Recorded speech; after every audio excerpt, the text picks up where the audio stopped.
Start. आज Bharat manufacturing hub बनण्याच्या दिशेने प्रवास करीत आहे।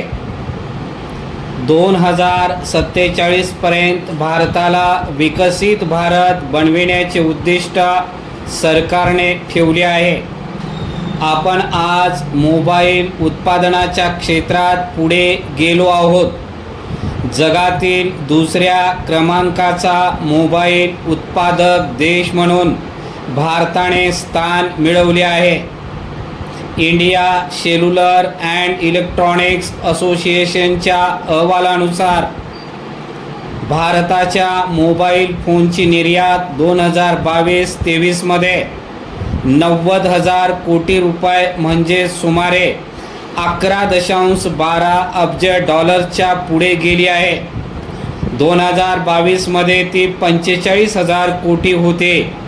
सध्या स्थितीत देशात विकल्या जाणाऱ्या सर्व मोबाईल फोनपैकी जवळपास 97% स्मार्टफोन स्वदेशी बनतात। सॅमसंगचे सर्वच मोबाईल भारतात बनत आहेत। ॲपलचे जवळपास 25% मोबाईल भारत तयार केले जात आहेत। 2014-15 मधील आयात होती 78%, आता ती 5% आली आहे। स्थानिक उत्पादनाला प्रोत्साहन दिल्याने निर्यात व रोजगारही वाढला आहे। या क्षेत्राने प्रत्यक्ष आणि अप्रत्यक्ष अशा 7.5 लाख रोजगार संधी निर्माण केल्या आहेत। भारताला येत्या काही वर्षात मोबाईल फोनच्या निर्यातीचा आकडा 50 अब्ज डॉलरपर्यंत न्यायचा आहे। संरक्षण आणि इलेक्ट्रॉनिक क्षेत्रातही आपण आत्मनिर्भर बनत आहोत। या तिन्ही क्षेत्रामध्ये सेमीकंडक्टर हा आजच्या तंत्रज्ञानाचा आत्मा आहे। भारत याबाबत तैवान, चीन, जपान आदी देशांवर अवलंबून आहे। हे परावलंबित्व कमी करत स्वावलंबी बनण्यासाठी भारताने याबाबत पुढाकार घेतला आहे। कारण उद्याच्या भविष्यात सेमीकंडक्टरच्या अपुऱ्या पुरवठ्याचा परिणाम भारताच्या अर्थव्यवस्थेवर, उद्योजकतावर होता कामा नये। भारताकडे कुशल मनुष्यबळ असल्याने या क्षेत्रातील प्रगती आपल्याला कठीण नाही।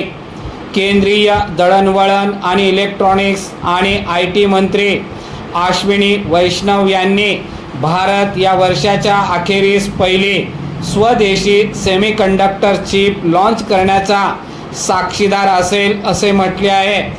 केंद्र सरकारच्या उद्दिष्टानुसार 2029 मध्ये सेमीकंडक्टरच्या क्षेत्रातील ज्या 5 इकोसिस्टम आहेत त्यात भारताचा समावेश असेल।